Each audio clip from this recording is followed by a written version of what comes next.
नमस्कार मित्रांनो, तुम्हा सगळ्यांना माहितीच आहे की अधूनमधून आपण अमरावतीचे दर्शन करायला जातो. अमरावतीला आपलं नवीन वास्तू बनत आहे, त्याच्याच्याने आपल्याला चक्कर मारावंच लागतो. पण यावेळेस थोडासा रुटीन वेगळा होता, कारण की आम्हाला कोणीतरी कुठेतरी इन्व्हाइट केलं होतं. आम्ही त्यांच्या घरून मग अमरावतीला पोहोचलो. अमरावतीला पोहोचताच क्षणी आम्ही कोणाचा तरी वेट करत होतो, कारण की आम्हाला आमच्या शेजारी जो प्लॉट रिकामा आहे तो कोणाला तरी दाखवायचा होता. आम्हाला असं वाटतं की आमचे फ्रेंड्स लोकच तिथे राहायला आले तर बेटर ऑप्शन आहे. But cost is too much hi, खूप वाढले आहे. अमरावती साईनगरचे प्रॉपर्टी रेट राम गगनचुंबीच होऊन राहिले. चला तर मग मी तुम्हाला दाखवते की आता अंदर प्लास्टर वगैरे झालं आहे. 1-2 रूमाचं झालेलं आहे आणि बाकीच्या पण रूमाचं काम सुरू होते. आमच्या इकडे टफी टुमी इथं बसलेले होते. बिचारे कसं नवीन घर असल्यामुळे पाणी आहे तर थंड वाटत होतं. आणि हे टॉयलेट आणि मी तुम्हाला मागच दाखवलं होतं, ही किचन आहे जे ओपन किचन राहणार आहे. तर ही जे आमच्या सोबत पाहुणे आले यांनाच आम्हाला शेजारचा प्लॉट दाखवायचा होता. बरं, तर मग त्यानंतर ही बेडरूम, हिचं पण प्लास्टर वगैरे झालं आहे आणि मी पाहते आहे की कितपट काम झालं आहे. आणि खरंच आता खूप मोठं दिसतं आहे पहिलेपेक्षा. पहिले असं वाटत होतं की सगळं छोटंच आहे की काय, पण असं काहीच नाही आहे.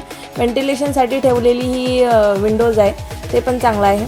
आणि सरांनी सगळं म्हणजे आम्हाला आपल्याला जसं दिसतं बुकमध्ये किंवा जसं दिसतं ऑन पेपर तसं नाही होत. बरं, म्हणजे ऑन पेपरच असतं सगळं, बट माहिती आहे दिसतं खूप मोठं. पहिले असं सगळं छोटंच वाटायचं, पण आता जसं प्लास्टर होतं सगळं होत आहे तर खरंच खूप चांगलं दिसतं आहे. तुम्हाला सगळ्यांना माहिती आहे की अमरावतीमध्ये साईनगर इकडे भाव खूप आहे प्रॉपर्टीचे. आणि जर का तुम्ही कोणी म्हणत असेल का तुम्हाला साईलगतचा एरिया जर खूप रिजनेबल रेटमध्ये मिळत असेल ते इम्पॉसिबल आहे, कारण की 4-4.5 रुपये तर स्क्वेअर फीट भाव आहे इकडे. तर इम्पॉसिबल आहे स्वस्तामध्ये जर तुम्हाला कोणी म्हणत असेल तर.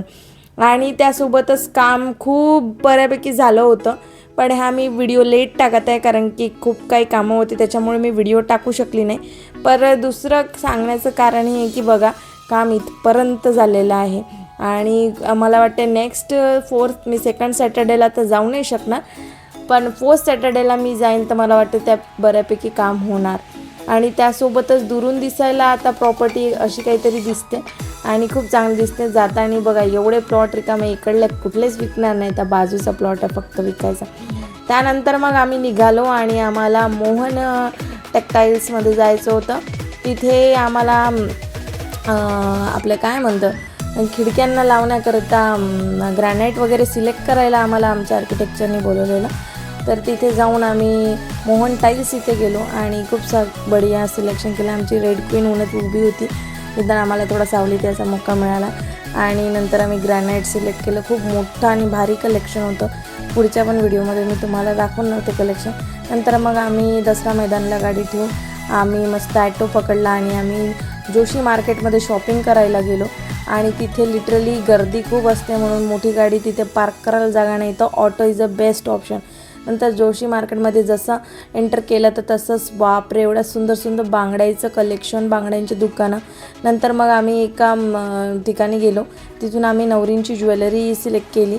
आणि ही सगळी नवरींची आणि माझी पण ज्वेलरी यात इन्क्लूड आहे आणि ते खूपच सुंदर आणि प्रीमियम होतं. आम्ही साई कृपा ब्युटी वर्ल्डमध्ये गेलो होतो आणि इथे कॉस्मेटिक आणि आर्टिफिशियल ज्वेलरीचं खूप सुंदर असं कलेक्शन आहे. जोशी मार्केटमध्ये हे शॉप फर्स्ट फ्लोअरला आहे.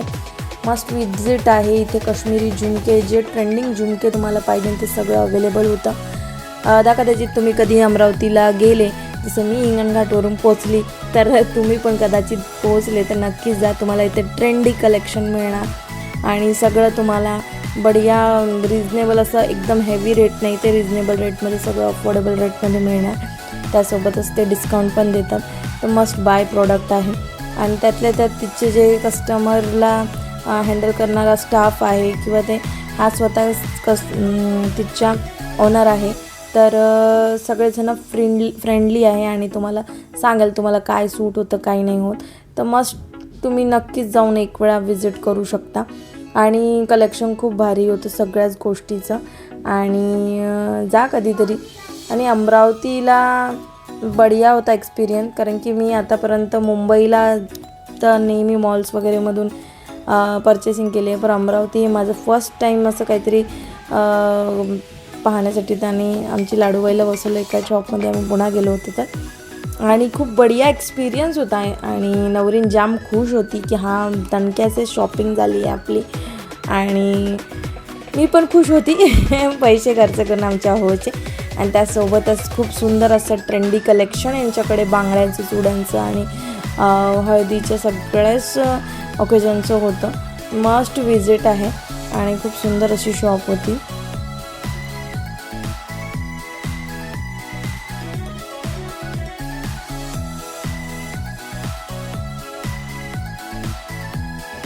आणि मी पण माझ्या अहोच्या पैशाला थोडेसे उडवले आणि असे छान ट्रेंडी झुमके मी घेतले. थँक्यू.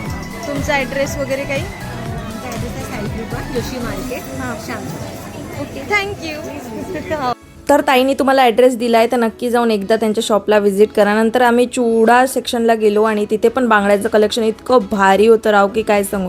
पण माझी घ्यायची हिंमतच नाही झाली की मी ऑलरेडीच खूप सारे पैसे अशा गोष्टीमध्ये इन्व्हेस्टेड करून ठेवले होते तर ते मला आता उपयोगात आणायचे. नंतर आम्ही इतकं थकलो होतं एवढं उन्हाळ्यात. मग बाबा आम्ही सगळ्यांनी पायनॅपल ज्यूस घेतला, त्यासोबतच मुलांनी वॉटरमेलन ज्यूस घेतला. आणि ज्यूसचं सेवन करता क्षणी आम्हाला खूप शांत वाटलं. आणि मग आम्ही आमच्या गावाच्या दिशेने त्याच्यानंतर जे हे नाकामध्ये बोट टाकून मटेरियल काढणं सुरू आहे आणि असं प्रिटेंड करणं सुरू आहे की हां मैं तो कुछ नहीं कर रही थी, हे जरा खूपच होतं. आणि ही खरंच तिच्या भावासारखी नाही. तो निदान डायरेक्ट तोंडात टाकते, ही पुसते. Very good. गर्ल्स खूप स्मार्ट असतात. आय नो, खूपच स्मार्ट, क्यूट. आणि नंतर मग तिचे पप्पा तिला काहीतरी सांगत होते. हां तिचे पप्पा तिला नाही त्याला सांगत होते की ए इथं बसा कारभारपणा करू नका. आणि दोघांनी पण असा बढिया असा काय म्हणतो त्याला आपला वॉटरमेलन ज्यूस पेला आणि ताकदसे. आणि सगळ्यात बुडातला माझ्या मस्त की आम्ही मारला काय माहीत उरलं सुरलं खासाठी मम्मी आहे असं काऊन लेकरायला वाटते देव जाणे. सोडून द्या. नंतर मग आम्ही आमच्या कळमच्या दिशेने निघालो. अमरावती क्रॉस करत आहो हळूहळू. मग आम्हाला आमच्या ह्या पाहुणींना पण तिच्या गावापर्यंत सोडायचं होतं.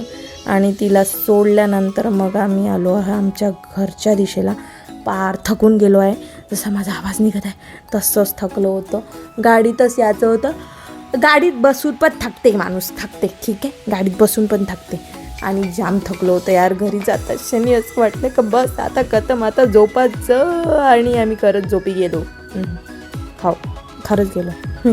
भेटूया नेक्स्ट ब्लॉगमध्ये. बाय.